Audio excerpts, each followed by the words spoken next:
back up, Nancy, if you would, please. Wes, how are we doing today? Good, good. We're flying like normal, so sorry about that. You what? We're flying, so we're ahead of schedule. It's okay. Schedule. I used my British word of the day.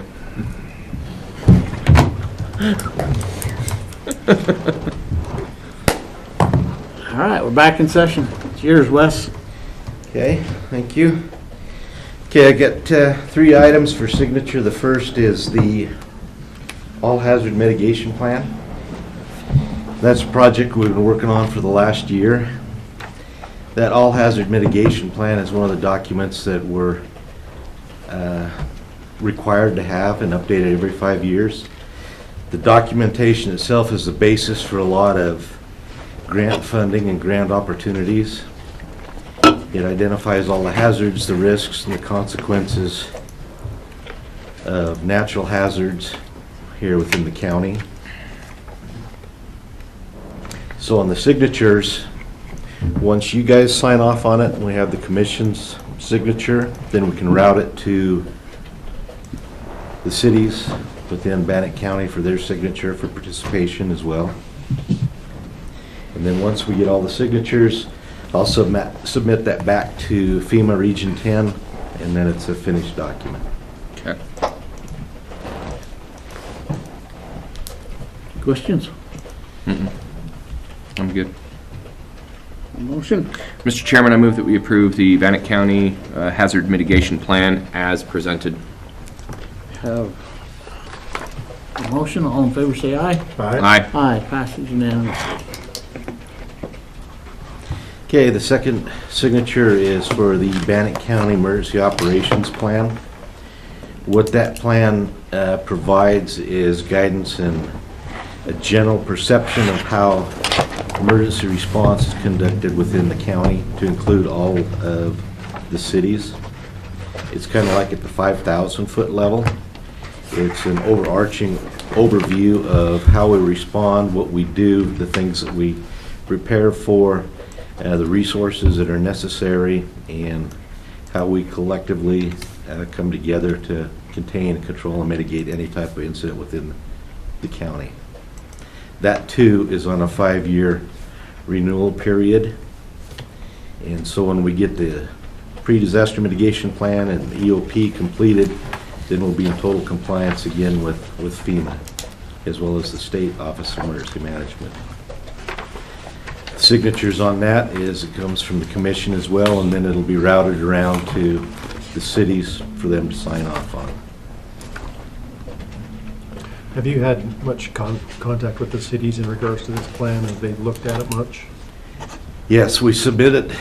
What we do, based upon COVID, we haven't had a lot of in-person meetings, so everything's been routed. So we've even posted it on the web page for people to review and provide comments, considerations, and everything else. And we started that at the same time we did the pre-disaster mitigation plan. These 2 documents are very time-consuming, and it takes a lot of effort to get those put together, and it takes a village to make sure that everything's updated in a timely fashion. I was reading through it last night, and I was very impressed with the amount of work that went into it, and I liked it. I did have one question, and I can't remember if it was on this one or that, but the 96 hours that was the recommendation for citizens to have safety gear or whatever, where did that come from, or what's? That's the FEMA standard. That's the national standard, because it takes that long to ramp up, repair, respond, and then get back out to the communities to provide support and assistance. And if you have a large-scale type incident, the focus is going to be on the infrastructure and maintaining a capability to provide services back to the communities. So the request is for the citizens to take some responsibility upon themselves to be prepared in the worst-case situations. Okay. Thank you. Mr. Chairman, I move that we approve the 2021 Bannock County Emergency Operations Plan as presented. Have a motion. All in favor, say aye. Aye. Aye. Passes unanimously. Okay, the third document for signature is the professional services contract with Southeast Idaho Council of Governments. And what we want to do with this contract, we're using FEMA funds through the state. to provide professional services to assist those smaller jurisdictions on grant writing, to develop a capacity and standardize some of the issues that they have, because a lot of the smaller jurisdictions don't have the subject matter experts to actually write grants, submit the grants, do the grant reports, and maintain all of that. So with Southeast Idaho Council of Governments, they've agreed to come on board and work with us so we can have a more consolidated structure to move forward. And that's going to be a contract up to, that doesn't mean it's going to be the total $35K that we've got identified for that. Okay. Good with that? Yep. Mr. Chairman, I move that we approve the professional services contract with CCOG as presented. We have a motion. All in favor, say aye. Aye. Aye. Passes unanimously. You've been busy. Yes, sir? We Thank you. have. Looks real good. Appreciate it. So on the routing of those, are you going to have Christie route those signature pages? Do you want me to do that? I think it'd be more beneficial to come from the commission to, We'll just leave it in the packet and give it to Christie, and Braden will follow through. Make sure it goes to where it Make needs sure to it's go. taken care of. okay. Perfect. Thank you for your time. Thank you, Wes. Wouldn't hurt for us to go visit some of these cities. Go ask for a signature. Yep. All right. Thank you, sir. Hey, Wes, will you stick around for just a minute? Absolutely. Thank you. Sit back here today. Nancy? We have, Oh, there we go. I'm hoping one of you is Nancy. Nancy. Good to meet you. He's like, I'm You're supposed here. to talk to these guys. I don't know what I'm doing. Are you Nancy?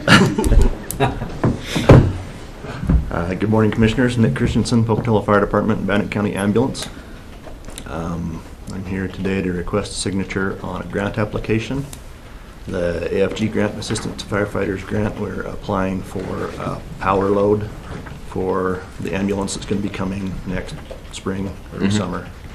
The bid we have for that is $24,006, so, and we're applying for the full amount with the AFG grant. Full 100% Yes. on the grant.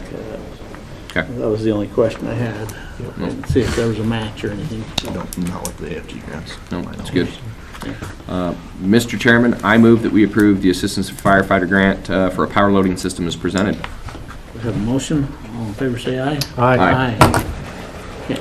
Thank you. Do you have the form for me to sign? I believe Nancy this does. is, it's all electronic, so if you want to move to give me permission as I'm an authorized agent on that FEMA application, to file electronically.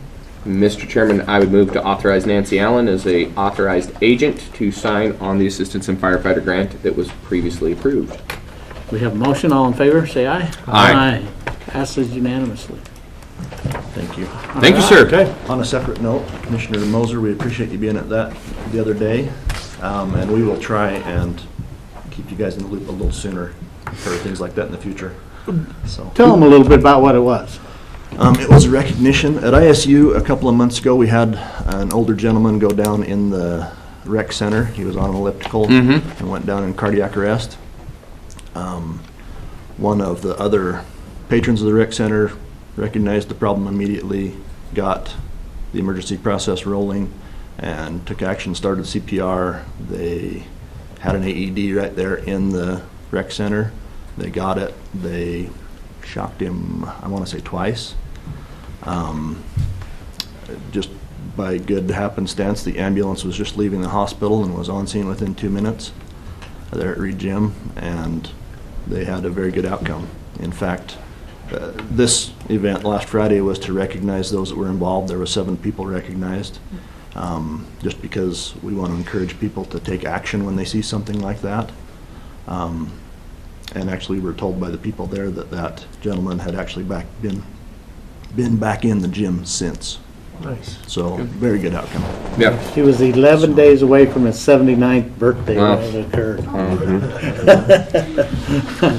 Well, He made his 79th birthday. I got the notification, and we were starting the annual flu ritual at my household, so I thought it was best that I didn't Yeah, that doesn't sound near as fun. We appreciate the invitations. Great. Thank you. Cool, thank you. Thank you.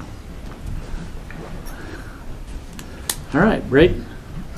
Braden Clayson, Chief of Staff. I'm just bringing back the snow grooming board committee applications that we had last week submitted. They've been looked at and everything clears legally. There's no issues there.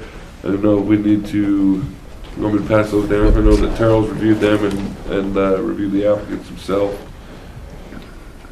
I didn't know if we would say those names or. We have received 3 applications to be on the snow grooming board. 2 of them are from the South County, which those are the ones that I like because it evens out the board and gives us distribution of members. Yeah. So Yeah, I'd like that. next Tuesday is the snow grooming board meeting. If those are the 2 people that we want, we'll notify all 3 of them, the 2 that we are putting on the board and the one that is not on the board. And then Alan is going to attend that meeting also because they had some questions on their bylaws and different things, so Do you want to go ahead and, we need a motion then to I'd like a put them on the motion board? to put them on the board. So, all right, Mr. Chair, I make a motion that we put Tyson Jacobs and Cody Edmonds on the snow grooming board. Have a motion, all in favor say aye. Aye. Passes unanimously. All right, with that being said, we are adjourned until 11 o'clock when we have a bid opening.